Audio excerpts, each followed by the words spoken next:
Hello, and welcome to my drawing stream today. Sorry I had about that stuff with the opening.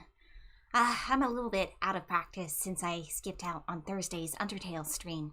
But I'll, be back to my regular schedule after this, which will be super cool. Anyways, today I was thinking about doing a kind of small doodle today.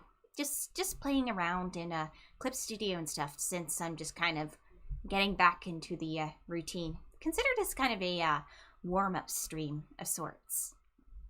So I'm just gonna go and begin with some sketching, and then we'll go from there. If you have any questions or anything you'd like to talk about, please feel free to bring it up in the chat. But in the meantime, I will go and start the conversation, and we'll go from there. Sound good? I agree. Let's go.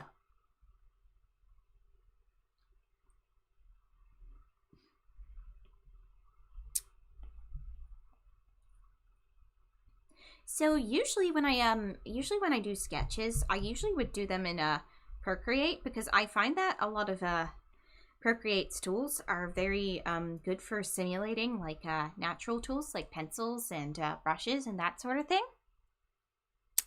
And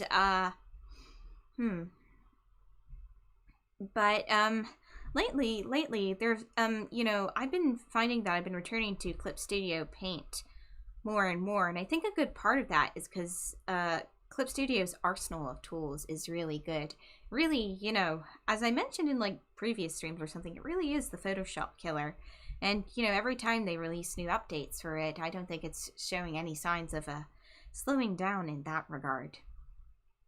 So I think I decided on what I'm going to be doing for the stream, like drawing for the stream, and I think I'm just going to draw myself. Let me think. So how have all your guys, how have all your weeks been? I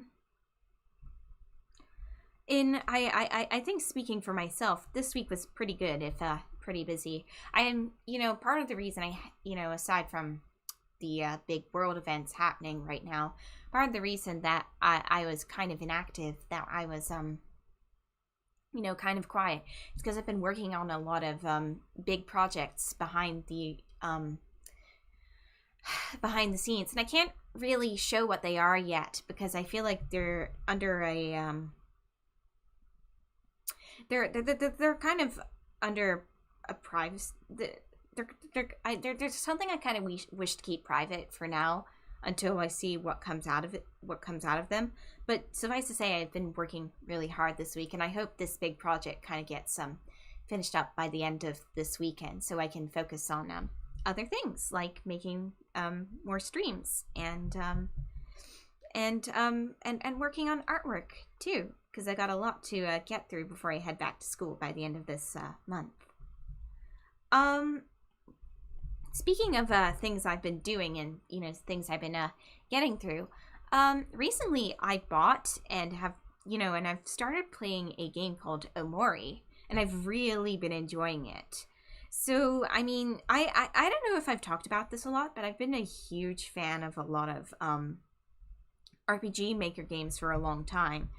I mean, all the classics like Eve, Mad Father, The Witch's House, that sort of stuff. But I've always been kind of like really into and I mean, I really love those games, don't get me wrong, but I've also really been into some more niche RPG Maker games too, like Endroll and some of the Yuminiki spin-offs like Yumituki or Dotflow or Fleshchild. I think those are all really cool games.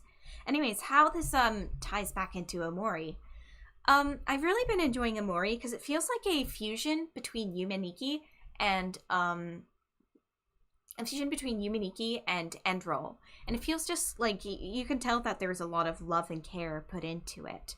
Like the character sprites, for instance, both for the protagonists and the enemies, they're all like lovingly animated, and they change depending on like the they change depending on the status effects you put on them in battle, and they each have their own, like, you know, your unique attacks too. And like also each boss has its own theme too, which is really cool.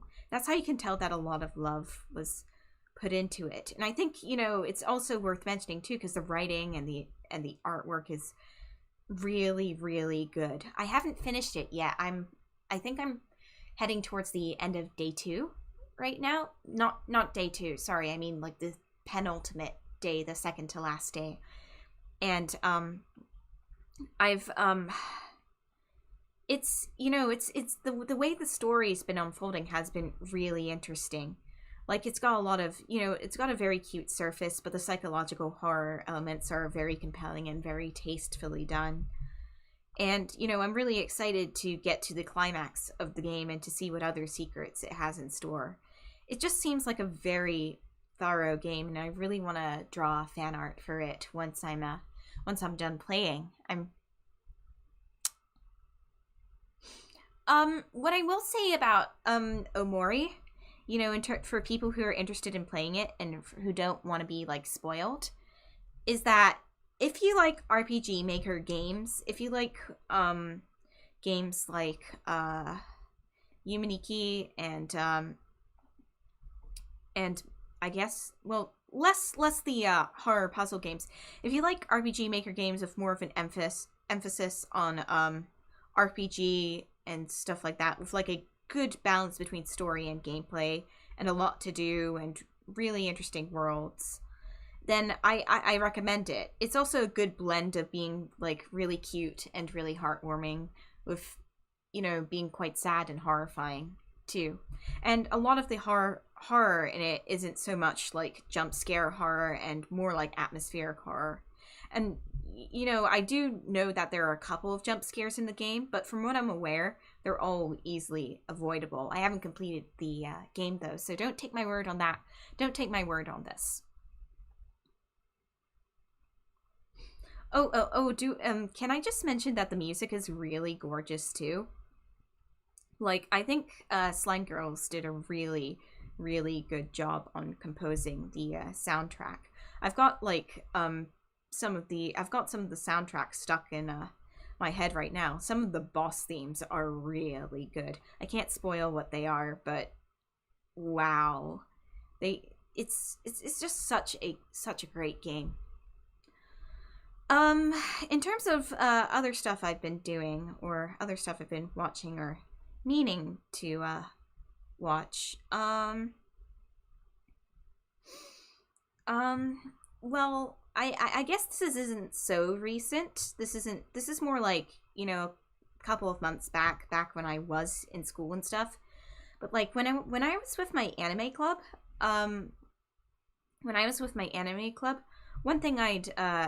one thing we watched was Girls Last Tour. I haven't finished it yet. I need to get onto the final episode and stuff, because I still have to do that. But it's really such a gorgeous and thought-provoking anime. In a sense, I think a good way to compare it, a good show to compare it to, would be Made in Abyss. Is that how you pronounce it? I'm not quite sure, but that's a good comparison to make, because they both focus like on young protagonists going and exploring through like dangerous worlds. But I think if you're not willing to tolerate some of the objectionable content that Made in Abyss has, then I think you'd like Girls Last Tour, because it carries very similar themes, even though it's kind of set in more of a post-apocalyptic, futuristic setting rather than dark fairy tale steampunk-esque I don't know if steampunk is the right word. Fantasy setting. I think fantasy setting would be the best term for it. So I think if you want a similar experience, I'd highly recommend it. The soundtrack is gorgeous. I think the protagonists, Chi and Yu, are both very compelling, and they're very cute. And it's just atmospherically very, very thought-provoking and compelling. Particularly because it talks about a lot of very philosophical subjects, such as like life and death, and life and death and what it means to do the things that we currently take for granted, but put in a setting where those things, you know, are not something common, not something that we just, you know, that we see on a day-to-day basis. Another show I also was watching was Paranoia Agent, which I also need to finish. And I think that's just, you know, I've seen some of Satoshi Kon's work before, like Paprika and Tokyo Godfathers. But I really, really love I really love Paranoia. I really love Paranoia Agent. It's such a fantastic. It's another really good show. Because I mean, I think I need to watch the final episode to get a full sense of what it's about, because I'm still trying to piece that together from the episodes I have watched. But what it seems to be a commentary on, from what I've gathered so far, is kind of a commentary on, you know, on like public widespread on widespread fear, and you know, how people who and how people, you know, feel helpless when, you know, try to you know, run away from their issues, or try to run away from issues that they feel like are unsolvable, or that they feel like have crept to a point where they you know, can crept to a point where they find it unbearable. And I also think the animation for that show is really good too. I mean, it's not hard to see why, since Satoshi Kon was the one directing it, but you know, but it's a show that, you know, you really won't find anything else quite like it. And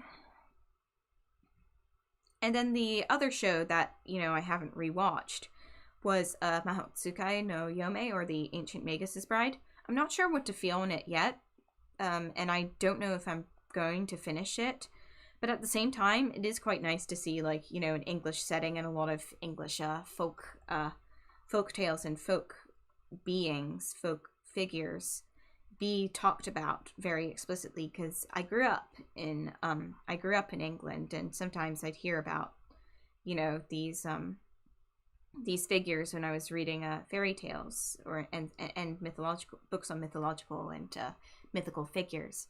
So it was a very it was very nice to see. It was that was very nice to see. But again, I'm not sure if I'm gonna finish it. I'm kind of on the fence right now.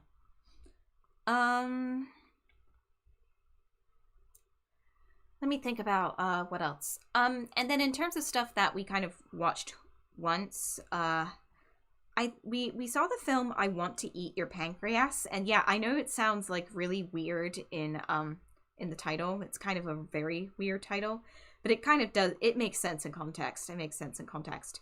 Anyways, that film, I didn't end up really liking it, just because I didn't super love the way the narrative was handled. I felt like it was just a kind of, you know, it's kind of the same old, using illness, using a debilitating illness for a tragedy porn, and to, you know, further the furthering the main characters to further the main male character's development, like the main female character's death, the main female character's death and illness. And, you know, that was kind of annoying to see.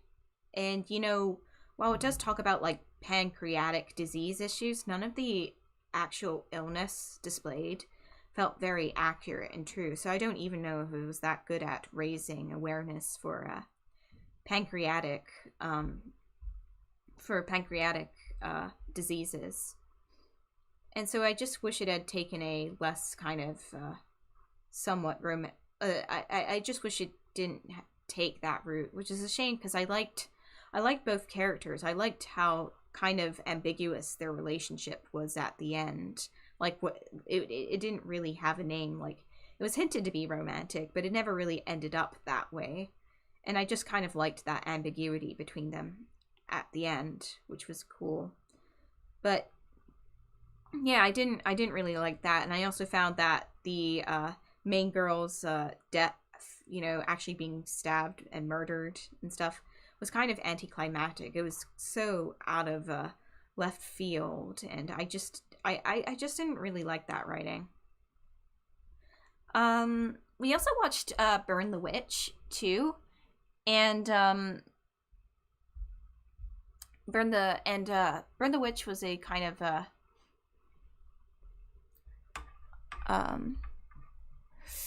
oh, come on, did it disconnect? Oh, wait, let me reconnect my iPad. Let's see. So we also watched Burn the Witch, and that was a you know, an OVA that existed. I felt like, you know, like a lot of Tita Kubo's other work, it kind of fell victim to a lot of, you know, good ideas, like kind of questionable execution, because there's a lot of stuff that on its own I really liked about I really liked about I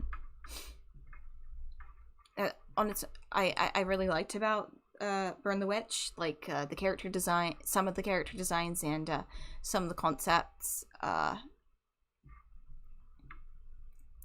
and some of the concepts, but then some of the other stuff, like the ways the characters are the way the characters were handled weren't the best, and you could tell that it was just not, just kind of crammed in all at once. Like, it was just a lot of good ideas thrown in at once, and didn't really know what to do with itself as a show. Hold on, let me fix the screen and window cap.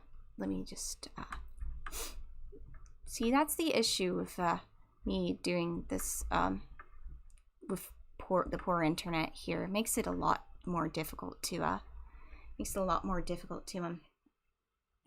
stream my streams. But anyways, yeah, Burn the Witch, again, it had some cool character ideas and concepts, but I don't think they were executed very well, to be honest, and so that kind of bummed me out. Let's see, what else? I watched a bit of Mushishi, and that was a very nice show. It has a how do I put it? It feels like a to me personally, it feels like a combination between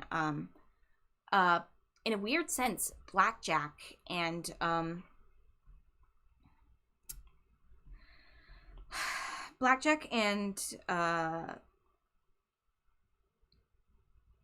do I put it? And like a lot of, and it has this very folklore, mythological feeling to it, like a very folk tale feeling to it. So it's like, what if I guess the best way I could summarize it is, what if Blackjack was more centered around folk tales and around curing semi-realistic diseases, and it was and you know, it had a nice atmosphere. Each of the it was set in kind of an it was told in an anthology like story format, and yeah, that's what I liked. It felt like it had a very kind of, in spite of the sometimes horrifying things that happened, had a usually very peaceful and gentle atmosphere about it. So I liked that a lot. What else?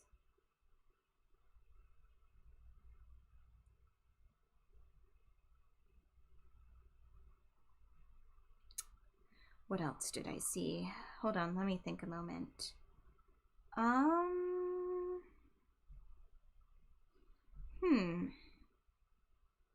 right.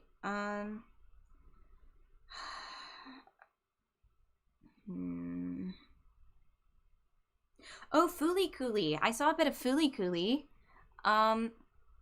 that was a I feel like I want to finish that show, particularly because it's like so short. But I found the animation like super cool, and you know, even though the plot is kind of all over the place, it's still a really stylish and visually interesting show, which I like. So I'm probably gonna revisit it sometime. I really want to watch Fulikuli properly and continue from where I left off, because I like a lot of the again, really like a lot of the concepts from it. Has that very strong Gainax old golden age Gainax feeling, which I love.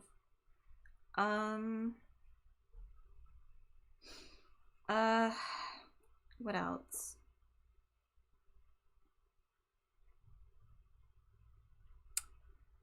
Oh, a film that I saw on my own. Well, I saw a silent voice on my own too. And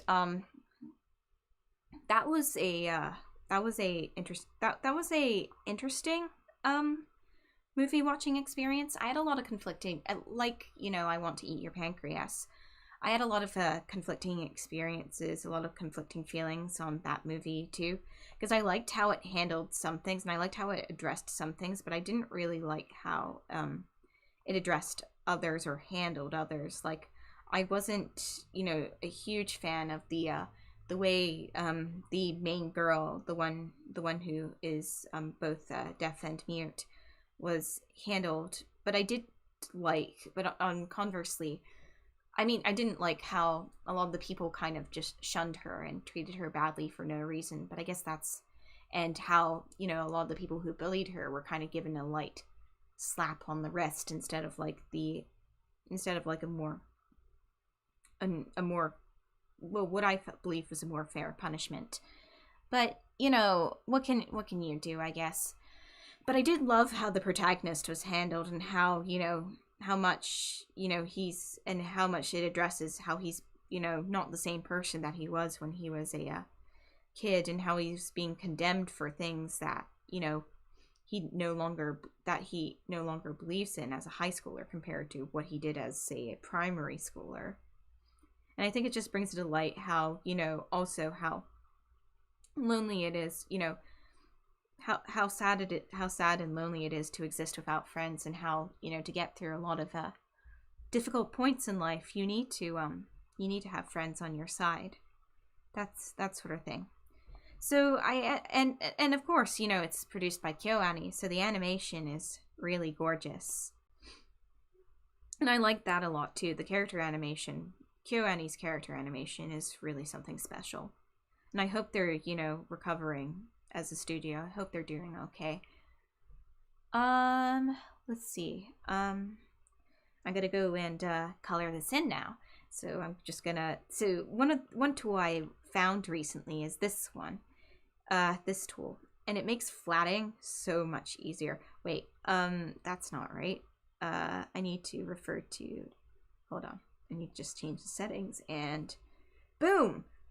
My flats are all ready. I just need to edit this, and it's all good to go, and we're all good to go. Makes things super easy. Let's see, are there any other bits? Yep, nope, that looks all good. And so what I'm gonna do is I'm gonna go start coloring this in now.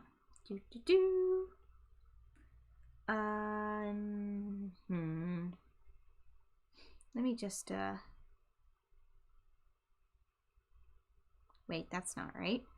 I'm gonna put this here. Then I'm gonna I'll just color these in now. So this tool is really useful because I found that it makes, you know, flatting so much faster than just using the paint bucket tool, because I can just circle everything at once, and it makes it so much easier to color, like so. Blah, blah. No, come on. Oh. Why doesn't it work for that one? No. Oh, there we go. Let's see. And then we do this, and we do this, and we put this over here. But yeah, it makes flatting a lot easier, so it's really streamlined my art process a lot. And you know, I really love it. You can get it shouldn't be too hard to find if you look through like the selection fill tools in the Clip Studio website. It's the one with like a pink ice cream on it, a pink ice cream character on it. So if you're interested in that, then I am, you know, it just makes coloring so much easier. So I recommend that to all the artists watching the stream. Oh, Zahir, to answer your question about Mushishi, I don't know if the monster comparison is the best. I don't know. I haven't seen Monster, but I think still the best. I feel personally I'd prefer to compare it to Blackjack, because it's told in a very anthology like format, and so and like Blackjack, and it also focuses on a lot of medical issues too, which is why I made the comparison I did. But you know, if you like an anime with an otherwise quite soothing feeling, and if you like an anime with a very soothing feeling to it, and a very, you know, just a very low-key, gentle, beautiful experience, I do recommend it. I think it's very good. Let's see, what else? All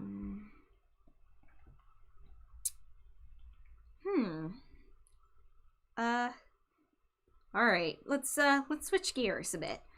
So have any of you like played arcade games in the past, like I don't know, like Dance Dance Revolution or something like that? I've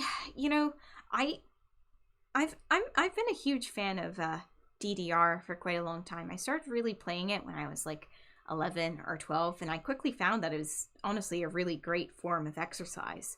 I've got to ask people, like, why haven't they put, you know, DDR as a proper exercise regimen in gyms yet? It could seriously get like geeks like me to like nerds like me to go out and exercise, because the sense of achievement, the flow in playing, like, I don't know, DDR Supernova, unlocking new songs, beating challenges with the dance pad is really satisfying, and you can get a great workout out of it.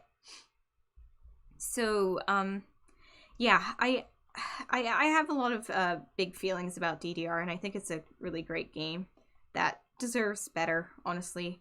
I feel like the franchise, since Supernova, has kind of gone a bit well, I don't know. I'm probably not I'm not a DDR expert, but you know, I got like DDR Max Wii or something like that. It was like one of the Wii games for it. It had a lot of, like, you know, it was a lot easier to beat than Supernova, and it didn't have quite the same level of progression that Supernova had, which made me really sad, because I really wish there was a DDR game that was as good as that was as good as Supernova. It's a shame there isn't. Hold on. Let me think of what other games. Speaking of Wii games too, I got Super Mario 3D All Stars for Christmas, and I was playing a lot of Super Mario Galaxy recently, and that, you know, that's a game I have a lot of fond memories of. I played it a lot with my family when I was a kid, and it was a really nice game. It was a really nice game. Just the soundtrack is gorgeous, and it's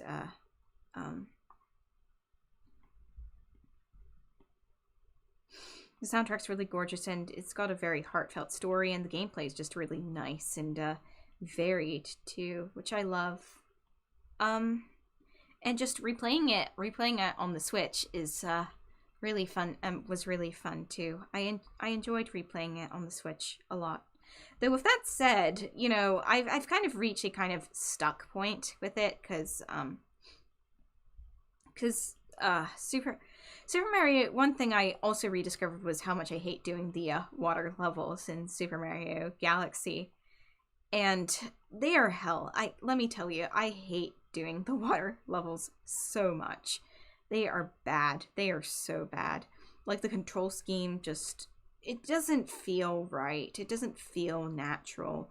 I don't like it. It feels kind of slow and sluggish, and yeah.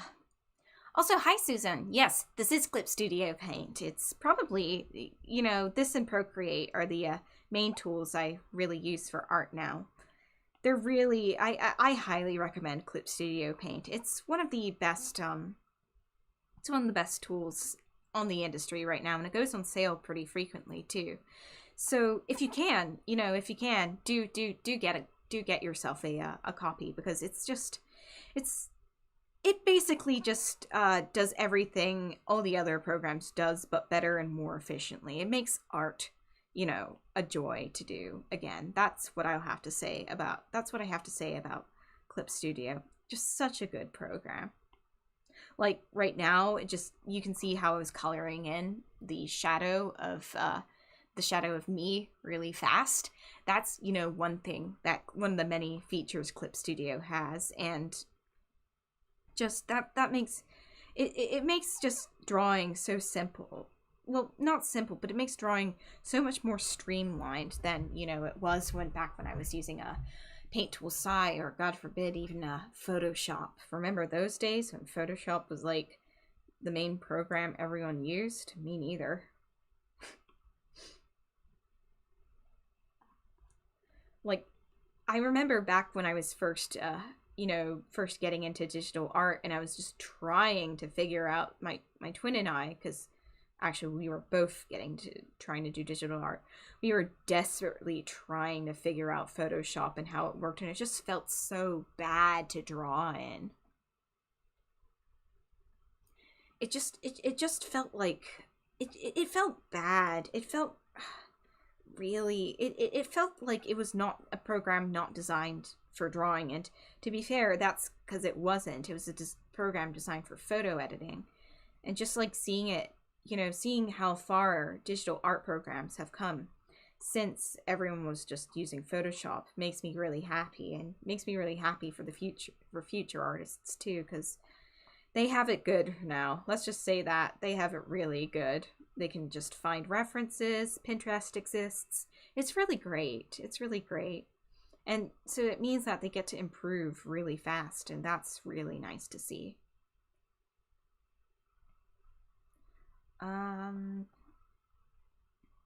I'd say the other program I'd recommend besides Clip Studio is Procreate. I mentioned it before, but if you prefer drawing more like traditionally, more naturally, Procreate can kind of satisfy that urge, because a lot of its brushes feel very close to like painting, and, you know, actual painting in those actual mediums. Like when I use the ink brush sometimes, like the blotted ink brush, the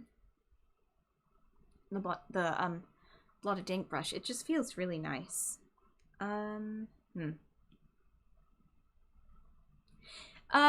Zahir, I hear you mentioning Flapjack. Do you mean like the food or the cartoon? Because I don't have much experience with the food, but I have seen a bit of the cartoon. So, I mean, in terms of the cartoon, I think Flapjack's a really interesting cartoon, because, you know, while I wouldn't consider it one of Cartoon Network's best shows, I think it's a visually interesting and conceptually interesting show. Like, I like the seaside setting. I like the fact that it has a lot of a darker and kind of more a more grim setting than I think a lot of these shows that were airing alongside it did. And, you know, I liked how unabashedly weird it was. I think what was also interesting about it too is a lot of people who are making the like shows that are being really celebrated right now, like I think Alex Hirsch or people like them, you know, worked on Flapjack. So they had a lot of really cool and creative people work on that show, which was really interesting to see. And I also thought like some of the characters, some of the character designs are really interesting too. Like, I mean, Flapjack himself is actually really cute. But I also like, you know, the concept of Captain Knuckles. I like the fact that a lot of the women and men in the show were not that pleasant to look at. And I think it just contributed overall to the kind of very grim and like comedically grim and questionable setting of Flapjack in general. So, yeah, I think it's an interesting show overall, though not one of Cartoon Network's strongest. Now, you know what show I do think is one of Cartoon Network's more overlooked ones? Chowder. I love that show. It's so unabashedly weird, but I also love, like, how gorgeous the character designs and the setting is for it, too. It's a very, like, it's a very fun show. It's a very fun show. I like it a lot. And I think, I remember even when I was like watching as the show was airing on Cartoon Network, I remember how much I really loved the character designs of Chowder and Panini and stuff like that. I just thought it was such a eye-catching show. And I think my statement still holds true. It's a really a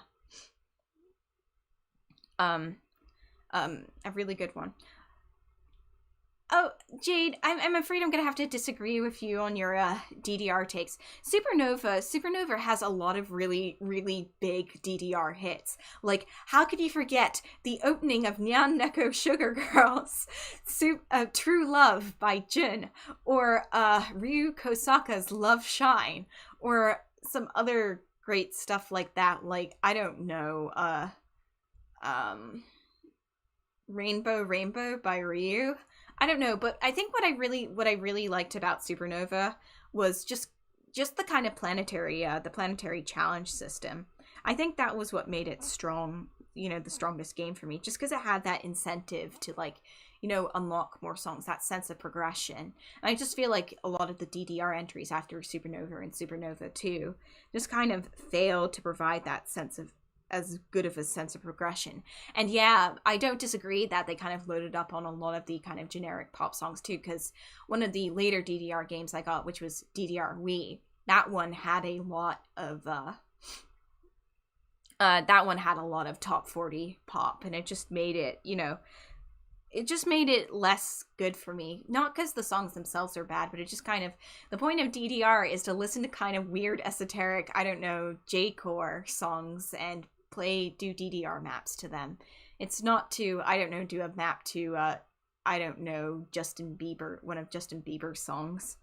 Which, by the way, was one of the songs on the DDR Wii game I had. I think it was Boyfriend, I'm not sure though. Alright, let me, move this one a bit. Time to put some fills on that. Nope. Alright. Put that down. Alright, that's good. Well, you know what I am gonna do? Alright, I'm gonna merge this down. I'm gonna do.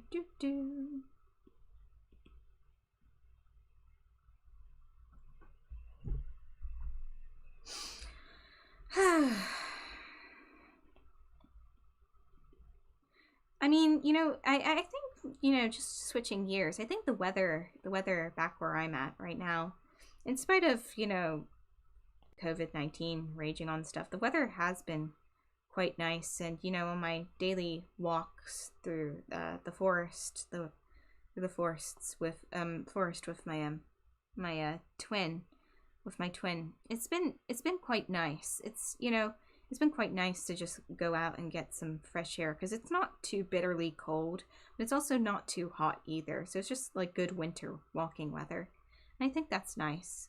I think just going outside has really good effects on, you know, my mental health and stuff, because it just makes me feel like, I'm refreshed, and I can just do what I want. I can just I feel prepared for the day now, which is a really nice feeling, I think. I like that feeling a lot.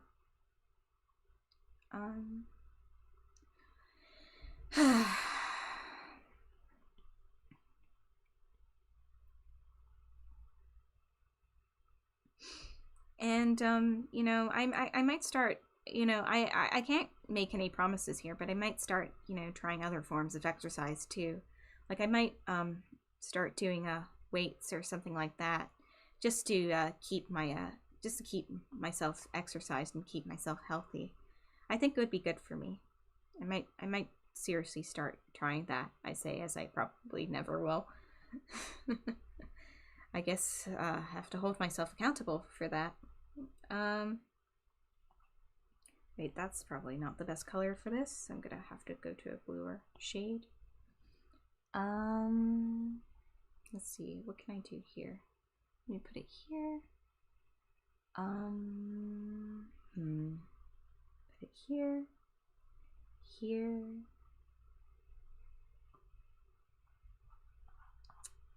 Yeah, and I'll put it here too, I guess. Oh no, here.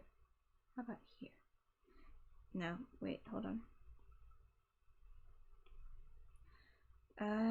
Let's see. Color margin, area, scaling, get out. Boop, boop, boop, boop. Boop, boop, boop, boop, boop, boop.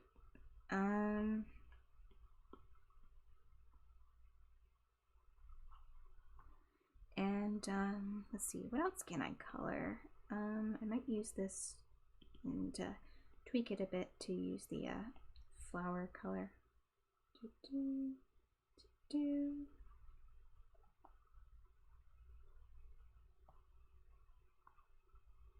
Might put it right here and here and here and here and here. Oh wait, that's not right. Let's make this a bit darker. And here and here. There we go. That's good. That's looking real good. Let's see. I think the last thing I need to do is color this in.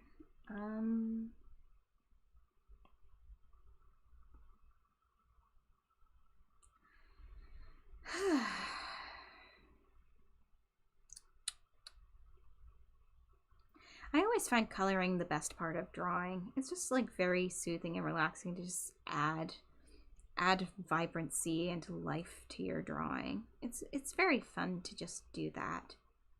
Little colors. Just, you know, even adding like color to the line art adds so much life to the drawing. Makes it look so much nicer. And like this and this and this. And all right. And I'll use this to color in the hands. Wait, this might be better. Hold on. I'll put this here. And here.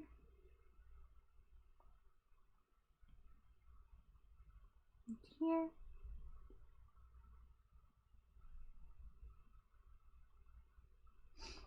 And just color this in here, and here, and here, and maybe here too.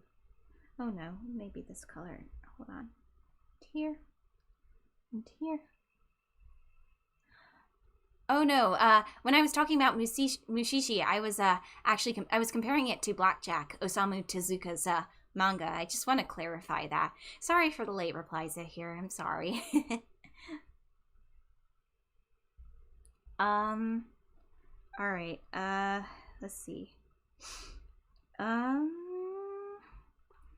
know what? Just to be good to go, I'll just add a little shadow here.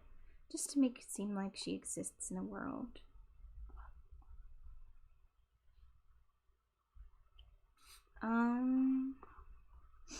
Like, oh, whoops. Like this. And boom. And I will put my signature on this now.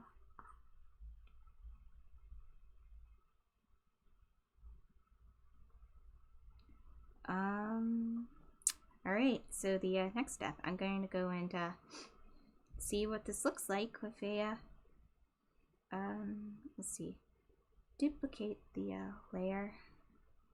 Actually, no, what I'm going to do is I'm going to go clip the layer, add a overlay, and maybe I'll add like something golden to make it just feel kind of gentle. Not like this, but something more like, that's not right either. Maybe a soft light. Yeah, that works better. Let's see how this does.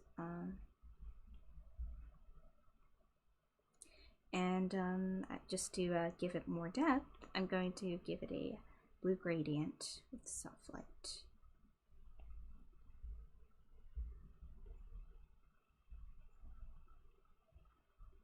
Oh no, that might not be a good idea. Give a sense of direction, put it that way, like so.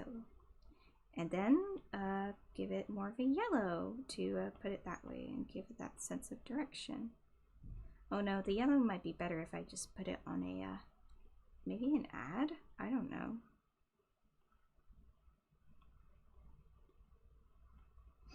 Hard light? No. Oh, it's the wrong color. Let's see. There we go. Add glow. Let's see, what happens if I turn down the ad a bit? Soft light. Yeah, now she looks pretty 3D. Now I look pretty 3D. My bad. I might turn that down a little more. Yeah, so now it looks like she's in the light. And just to add some final details, adding some 1 and 2. And you know what? I might add some background decal too. I might add some background stuff as well.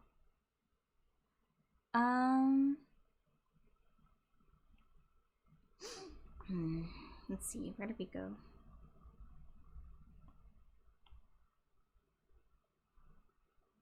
Where did we go from here? I'm gonna put some flowers here. 1, 2, oops. 1, 2,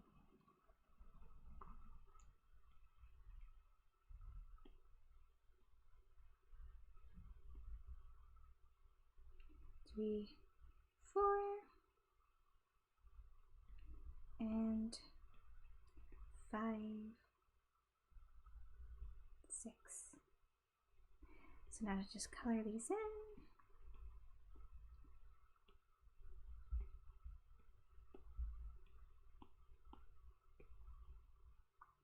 Cool, and the picture is done. I'm gonna go and save it now as a PNG. I'm gonna write, let's just call this Mado time. Yes, oh yeah, Mado time. So I'll just save it there. And we're done.